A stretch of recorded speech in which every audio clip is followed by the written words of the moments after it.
Olá! A temporada 2024 do Câmara Aberta terminou e chegou aquele momento da gente relembrar a trajetória que fizemos ao longo desse ano. É hora da nossa retrospectiva. E o que vamos lembrar hoje foram as principais entrevistas dos programas que fizemos. Em 2024, abrimos espaço para muitas temáticas. Na saúde, falamos de autismo, alimentação, menopausa, câncer de mama e vício em jogos que afeta a saúde mental. Trouxemos histórias inspiradoras de mulheres incríveis. Abordamos temas que envolvem mercado de trabalho, inteligência artificial e lei antifeminicídio. Claro que vamos exibir trechinhos significativos desses momentos no programa de retrospectiva. E eu convido você a embarcar conosco nessas memórias a partir de agora.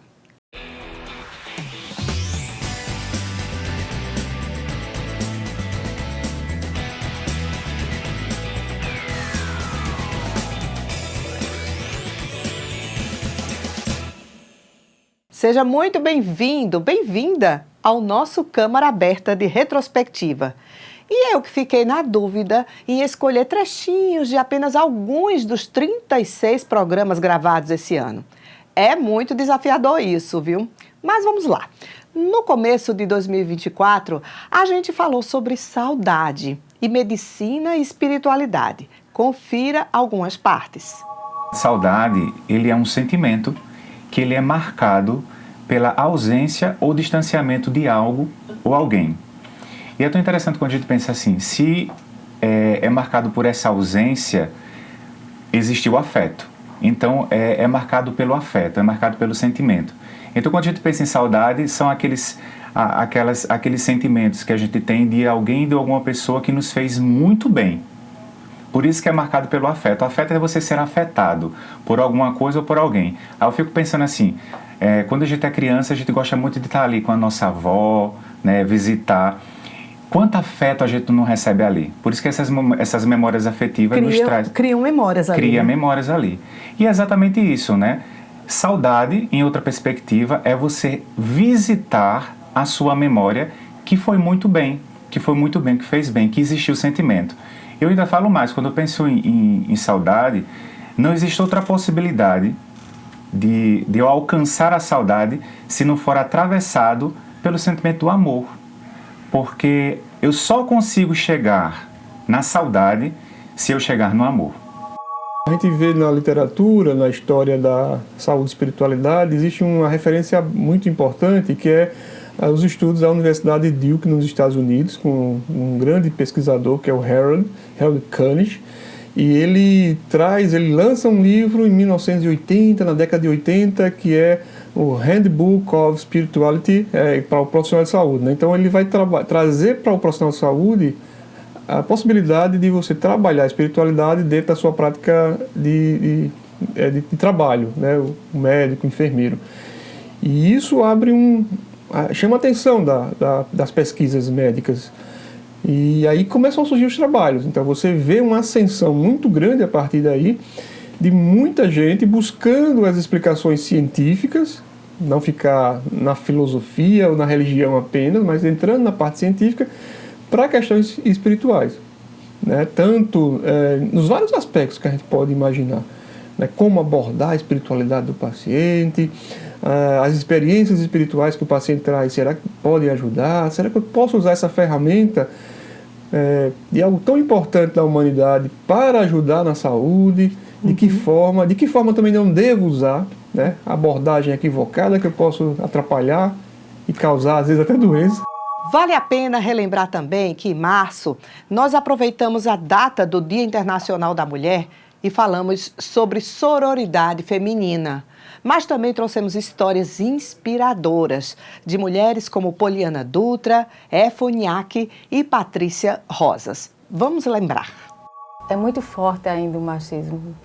A gente fala do machismo, a gente teoriza, às vezes até romantiza o machismo, né? Acha que a gente que está no topo da pirâmide, que conseguiu chegar lá, não passou por isso. Mas o machismo ele está impregnado em mim, na linguagem que a gente recebe, mas na lavadeira de roupa também, na professora, na enfermeira. E imagine na política, que foi um ambiente historicamente dito a nós que não era para a gente. Que a política não era para a mulher, que era um lugar maldoso, que era um lugar que a mulher não poderia fazer parte. E de repente a mulher entra. E eu também, com esse contexto, eu não costumo me vitimizar quando eu falo sobre isso. Acho que a gente disputa de igual tamanho com os homens. Acho que a gente tem algo a acrescentar. A vivência nos bastidores é importante, enriquece o debate. É como se a presença da mulher fosse uma proteção social. A gente se sente protegida quando tem uma mulher em alguma comissão. Eu via isso na Assembleia. Quando era para discutir algum tema que diz respeito às mulheres, à família, até a economia também, quando tinha alguma mulher lá, eu me sentia como se fosse protegida. Eu disse, puxa vida, vai ter elementos aqui que a gente não vai esquecer disso quando a gente for debater. Mas esse não era um ambiente para a gente, né? A gente que teimou e que foi e que está fazendo bonito. Mas a violência, ela é uma linguagem rotineira. Não é uma linguagem esporádica na política, ela faz parte do dia a dia da gente. Não é só no discurso, nos gestos também. Não, imagine que faz parte, é como se fosse naturalizado até por nós mulheres, né? A partir do momento que você fala e que não é respeitado sua fala, que eu lembro que durante o percurso das campanhas eleitorais, agora na última, trazendo a memória mais recente, na de Senado, eu lembro que eu ia em algumas cidades que eu não podia subir no carro, né, que estavam falando, não sobe não. Ela não sobe não. Era como se a presença fosse ameaçadora. Não só porque o prefeito não votava. Ora, a campanha era majoritária, mas era uma sensação de não falar, de não deixar, que aquele lugar não pertencia a gente. E dava uma vontade danada cá entre nós, de dizer às mulheres da Paraíba, eu estou sendo impedida de falar. Quando uma mulher fala, as mulheres se sentem representadas, os homens também, os homens que são civilizados. Acho que os homens que entenderam que era importante essa paridade, acho que se sentem representados também. Mas as mulheres da vida real, as mulheres da Paraíba, mesmo as da classe média, classe alta, elas não entendem ainda que há muita violência, há muita estupidez com a gente na política, mas há também muito enriquecimento, tanto pessoal como também nas pautas que é discutida lá. Eu ia para a aldeia e eu ia ajudar as mulheres na comunidade, porque eu crescendo lá na minha terra, é um tribo mais assim, que o sistema patriarcal, né? Sim. Sistema patriarcal muito forte. Então é a natureza daí, né? Então o homem é mais assim e a mulher é mais assim, para baixo, né? Porque é assim que pessoas tinham que entender isso.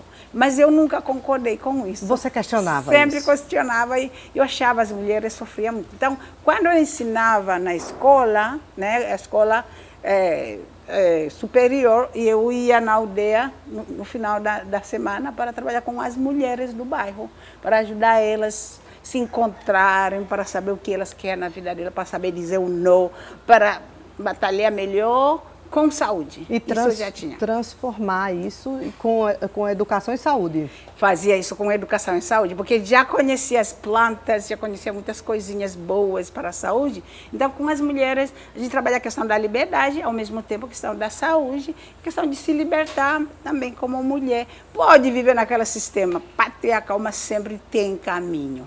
Tem como sair e a gente viver feliz. Historicamente, a mulher sempre foi submissa. Historicamente, foi negada à mulher o seu espaço.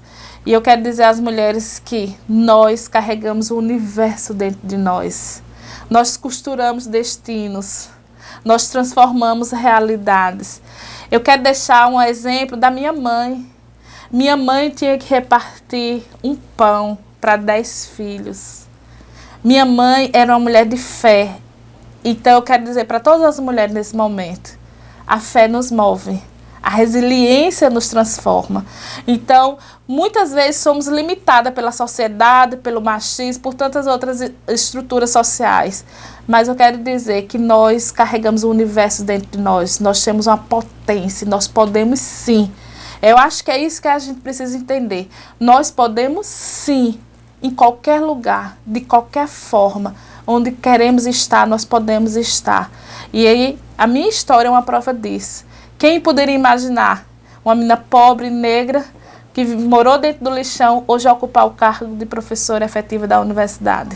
Um dos programas mais assistidos da temporada 2024 e que também serviu de base para salas de aula foi o que abordou os povos indígenas na Paraíba. Mas também falamos de temas da atualidade, como inteligência artificial. É importante a gente termos em mente o seguinte, que a história, quando é contada, é sempre contada por quem venceu, entre várias aspas, né? E o perdedor, também entre várias aspas, eles não dão a oportunidade de expressar verdadeiramente o que aconteceu. A Paraíba, né, quando você pega ali o surgimento da capitania da Paraíba em 74, ela vem de uma nuance de um rapto de uma filha do então cacique da época da Serra da Raiz, em Iguaçu, que foi a Eirá Tembé. Eirá, mel, Tembé é beiço, beiços de mel. E foi levada para Tracunhaém, o antigo engenho Tracunhaém.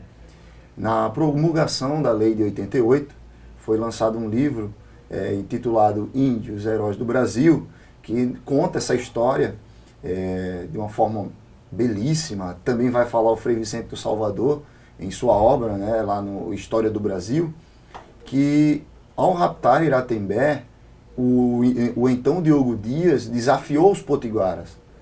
Isso é, como eles diziam, né, são animais, né, são fracos, que eles vão vencer a mim, e foi liderado de Baía da Traição, a liderança da época, a liderança geral, que era Tijico Papo, e Tijico Papo levou 2.000 potiguara para o engenho Tracunhaém, e em uma tarde dizimou animais, homens, tudo, e trouxe Iratembé, matando Diogo Dias e todo aquele pessoal que estava lá, que totalizou uns 600 e pouco. Uma guerra. Uma maior guerra. Então foi enviada uma carta para Portugal pedindo a desmembração da Paraíba, né?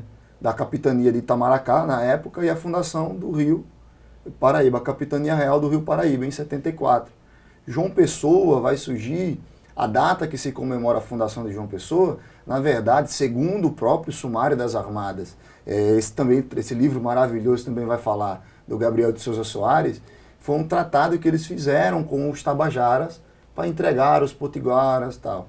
Então, a Paraíba surge nesse meio, entre guerra entre portugueses, que queriam expulsar os franceses, e os potiguaras entram neste meio a partir do massacre de Tracunhaém. Quando a gente fala da palavra inteligência, a gente associa isso a uma capacidade naturalmente humana, mas muito disso também está presente, né, na nossa natureza, nos outros seres também. Mas inteligência artificial, de maneira talvez bem limitada, né, e restrita, seria a tentativa da gente construir artefatos tecnológicos, seja de software, de hardware, para tentar atuar ou agir ou responder de maneira qual a gente considera inteligente, né? Então, quando você quer, por exemplo, planejar uma rota, você pode utilizar um software para poder fazer isso. Isso é uma atividade humana, né, inicialmente. Escolher o que vem antes, o que vem depois, como responder a uma determinada demanda, falando de maneira linguística, como analisar um quadro, um texto, um gráfico. Todos esses são atividades que nós consideramos intelectualmente, né, ou humana, num contexto de inteligência. Então, se a gente consegue criar essas coisas que possam automatizar a realização dessas atividades, a gente chama de um artefato aí de inteligência artificial. Daqui a pouco nós voltamos trazendo mais dessa retrospectiva do programa Câmara Aberta. Até já! Prefeito escolhido, vereadores também. Você votou e agora é hora de todos cuidarem de João Pessoa pelos próximos 4 anos. E esse novo tempo já é realidade aqui na Câmara. Novos projetos, nova sede e o maior orçamento da história de João Pessoa. Tudo isso é trabalho. E você pode acompanhar pela TV, pela internet e pelo rádio.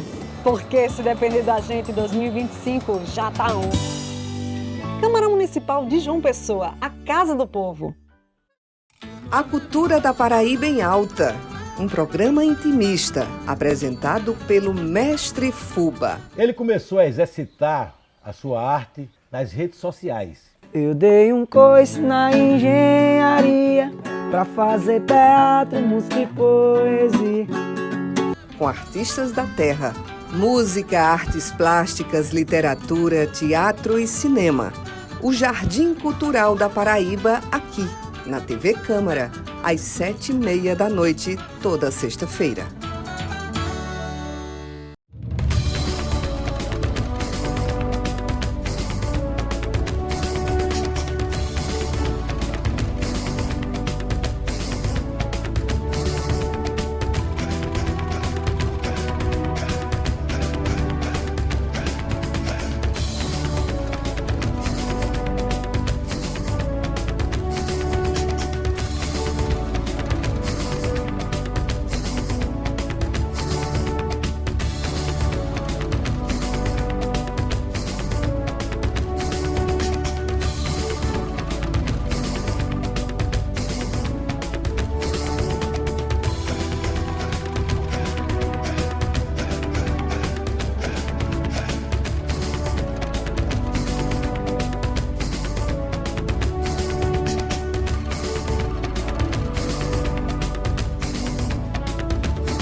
Imagine suas férias onde o sol nasce primeiro, com história, fé e cultura e forró o ano inteiro.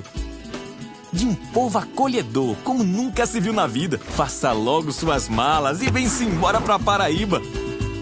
Nós temos um litoral de águas verdes quentinhas, um rio que corre pro mar, um forte Santa Catarina, cores e tantos sabores, e uma natureza tão linda.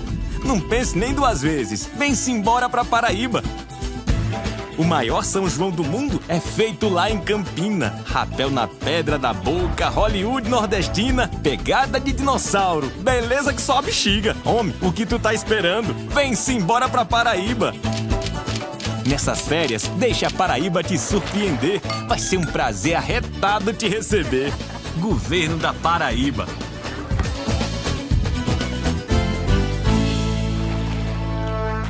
Estamos aqui no centro para saber qual é a João Pessoa que o pessoense quer pro futuro. Me diz uma coisa, qual é a João Pessoa que tu quer pro futuro? Eu acho que uma João Pessoa com mais investimento em saúde, com obras que deixam a nossa vida mais tranquila. Essa é a João Pessoa que a gente também quer. E o futuro de João Pessoa passa por aqui. É na Câmara Municipal que as emendas impositivas acontecem. São aquelas que a Prefeitura é obrigada a pagar. Melhorar praças, escolas e o terminal de integração. Tudo passa por aqui. Câmara Municipal de João Pessoa, a casa do povo.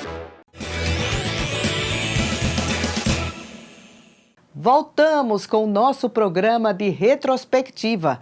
A diversidade de temas que abordamos esse ano abriu espaço para o meio ambiente, sustentabilidade e ainda sobre yoga, quando saímos do estúdio para uma aula bem especial. Pessoal, então a gente vai fazer um convite a você em casa para fazer uma prática simples, mas de grande benefício para a saúde física e emocional principalmente, tá? Então eu vou pedir que vocês...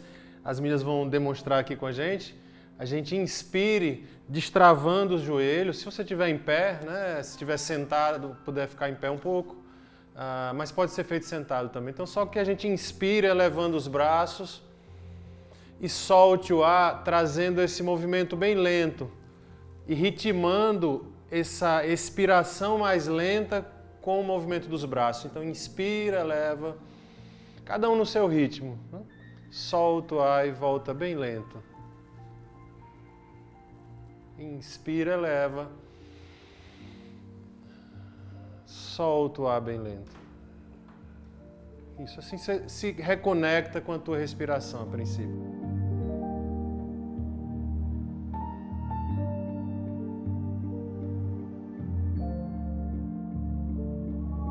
Porque a Terra passa por ciclos, né, de aquecimento e resfriamento. Então, assim, essas alterações climáticas que a gente está percebendo de maneira global a gente chama de essas modificações ou alterações climáticas que o mundo já está passando, né? Então, realmente, esses eventos climáticos extremos que a gente tem observado, inundações, o número maior de furacões, chuva, etc., terremotos, maremotos, é a própria acomodação da Terra. Alguns fatores que os seres humanos podem ajudar nessa potencialização desses efeitos, outros os aspectos naturais, né? A Terra faz. Professor, por que há pessoas assim que não acreditam em aquecimento global? É possível que a humanidade, de maneira local, acabe provocando impactos globais? Isso é uma discussão bem significativa, a academia é dividida em relação a isso, né? Alguns pesquisadores acreditam que é muito pequena a ação do homem em relação a isso, né? Há grandes modificações, por exemplo, uma erupção vulcânica libera uma quantidade de gases de efeito estufa, de elementos que causam efeito estufa, tão grande quanto anos e décadas da produção industrial. E além desse programa do yoga, também fizemos outros fora do estúdio em 2024. Para falar sobre jardinagem mais recentemente e ainda sobre temas como o aniversário da cidade e a Paralimpíada. Aqui eu vou mostrar em uma situação real os 3 pilares que a gente estava debatendo no começo.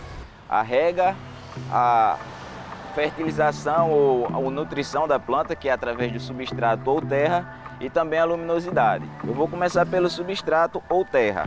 A importância de se ter um bom substrato e uma boa terra é dada à nutrição da planta. Uma planta que está desnutrida, ela fica suscetível ao ataque de outras pragas, como alguns insetos, como cochonilhas, pulgões, como ácaro. Aqui a gente pode ver um exemplo de uma planta debilitada. Esse substrato dela está enfraquecido. Então, outro ponto importante é a aptidão à luminosidade das plantas. Aqui nós trouxemos alguns exemplares para dar uma distinção entre planta de sombra, planta de meia sombra e planta de sol pleno.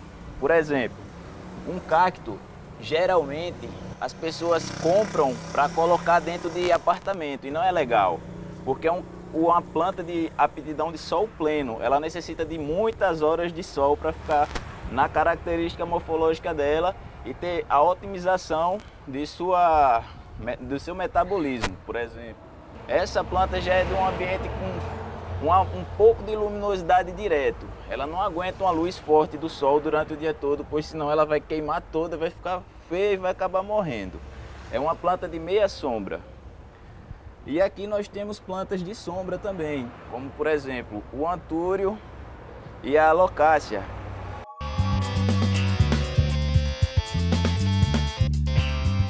Na pista de treino, nossos atletas paralímpicos têm dias de muita luta, mas todos já construíram trajetória de muitos pódios. Cícero Nobre tem 12 anos do lançamento de dardos. Começou fazendo em pé. Hoje compete na cadeira, onde acumula recordes. Então, como o Pedrinho falou, né? Tão pouco tempo, mas é um trabalho de 4 anos até chegar numa Paralimpíada. O sentimento é que eu vou chegar lá bem. Como eu sempre falo, em todas as minhas competições que eu estou bem preparado, e essa não é diferente. Desafiando o tempo, Joéferson Oliveira vai estar na prova de 100 metros para baixa visão. Há 10 anos é atleta, 7 deles no alto rendimento. O sentimento é de expectativa para mais uma competição onde os melhores do mundo vão estar na raia ao lado. Vai ser minha segunda Paralimpíada. A minha expectativa é de fazer uma boa prova. Estou treinando bem. Nos treinamentos eu venho observando a melhora, tanto como minha última competição, eu fiz meu melhor resultado, bati o recorde brasileiro, que já era meu desde 2019. Petrúcio Ferreira é o paratleta mais experiente entre os 3. Estar no pódio para ele não é novidade também, nem mesmo receber medalhas paralímpicas. Para quem começou aos 16 no futebol e foi descoberto como veloz demais para o esporte, hoje sabe bem a importância de inspirar os mais novos com a melhora constante dos seus resultados. Se fosse puxar de currículo, né, de resultados, grandes competições, acho que o Petrúcio não faltaria mais nada.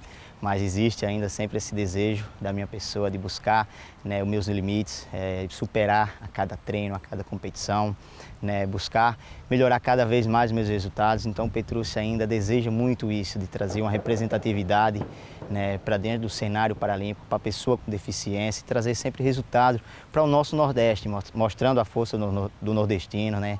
Sempre se falou, dentro do contexto turístico, que João Pessoa era o patinho feio, ficava sempre na retaguarda. Aparecia Bahia, aparecia Ceará, aparecia até a própria Alagoas, e João Pessoa sempre na retaguarda. Mas isso aí foi muito bom, que nós nos resguardamos dos defeitos que os outros tiveram, para a gente fazer um turismo mais sustentável que a gente tem hoje.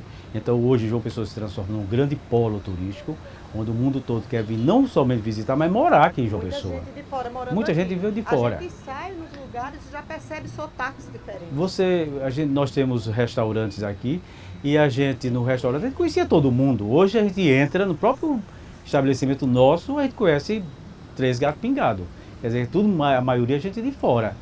Então isso aí é uma transformação que o João Pessoa está fazendo, mas uma transformação muito boa, porque a cidade viu os erros que Natal cometeu, que Recife cometeu, e a gente está fazendo um negócio mais sustentável. Eu acredito que o turismo daqui para frente será uma das grandes fontes de renda do estado da Paraíba. A luta contra a violência contra a mulher teve a legislação fortalecida com a sanção do pacote antifeminicídio. A gente trouxe esse conteúdo. E também falamos sobre o vício em jogos eletrônicos com a moda das bets. Eu acho que nós falhamos na educação. Quando nós fomos criados dessa forma, a nossa sociedade é uma sociedade machista, onde as mulheres são subjugadas. Então, enquanto a gente perpetuar esse tipo de consciência de que nós somos inferiores por qualquer razão ou que temos a obrigação de nos submeter a essas situações, a gente ainda vai sofrer muito. Já avançamos, mas ainda temos um longo caminho. Sou filha, irmã, esposa, mãe, profissional, mas independente de tudo isso, eu sou um ser humano, eu tenho o direito de existir. A minha vida, ela não tem menos valor do que a de um homem. Não se calem. Nenhuma forma de violência deve ser tolerada. Nossos corpos, nossas ideias, nossas vidas, elas valem muito. Ninguém tem o direito de acabar com isso. Então, tenha coragem. Você não está sozinha. Nós estamos todas juntas. Denuncie. Se você vê alguma mulher sendo vítima de qualquer tipo de violência, faça a sua parte. Denuncie, você pode salvar uma vida. Há uma frase do Viktor Frankl que eu gosto demais. Ele diz assim: hoje as pessoas estão cada vez mais buscando meios para viver, mas não têm encontrado razões pelas quais viver. Talvez essa necessidade da aposta em jogos reflita justamente essa realidade. É uma geração que cada vez mais tem valorizado o ter em detrimento do ser. Por isso que é muito bom, eu vou investir aqui para ganhar dinheiro rápido e fácil, para que eu possa enriquecer. E o que eu tenho percebido, Michele, é que cada vez mais as pessoas estão deixando de lado aquilo que é essencial, estão orientando a sua vida para aquilo que é supérfluo, né? O que eu tenho observado, cada vez mais as pessoas têm valorizado as coisas e têm usado as pessoas. E o que a gente começa a perceber é que o dinheiro é importante, mas o dinheiro, por exemplo, ele pode me dar uma mansão, mas pode não me dar um lar. O dinheiro pode me dar, acesso às mulheres mais bonitas, mas pode não me dar amor. O dinheiro pode me fazer pagar pelo melhor plano de saúde, melhor hospital, mas pode não me dar saúde. Então o dinheiro é importante, mas o que a gente precisa, mais do que nunca, é resgatar na nossa vida o para-quê da nossa existência, é compreender a nossa missão de vida, compreender aquilo que nós temos de possibilidades de realização, no que diz respeito à nossa família, à nossa vida com Deus, a nossa vida com as pessoas que nos cercam. É um trabalho voluntário que eu posso realizar. Há um rabino que diz assim: se eu não fizer hoje, quando eu farei? Isso nos remete ao caráter de transitoriedade da vida. Ele diz: se eu não fizer, quem fará? Isso nos remete ao caráter justamente de responsabilidade da própria vida. E ele diz uma última: se eu fizer só para mim mesmo, quem eu serei? Isso nos remete ao caráter autotranscendente da nossa existência. A nossa vida se dá quando nós saímos de nós em direção a outras pessoas ou a causas pelas quais nós possamos ali dedicar a nossa própria vida. Antes de encerrar, uma última lembrança. O nosso recente programa sobre a solidariedade. Nós temos já, a partir daquilo que foi refletido, construído, conceitos acerca da solidariedade. Mas podemos pensar a solidariedade como um conjunto de iniciativas que colocam pessoas diante do sofrimento, diante da necessidade de outrem. Este colocar-se diante do outro é exatamente a possibilidade que temos de ver a necessidade do outro. E não somente de ver, mas de participar e, sobretudo, tentar, a partir de um ato solidário, superar essa necessidade. Então, a solidariedade, ela parte da empatia. Não é somente olhar o outro, mas se colocar junto do outro para possibilitar a ele um caminho de superação daquilo que lhe falta, daquilo que é a sua necessidade. E fica essa mensagem de solidariedade para você e um feliz 2025.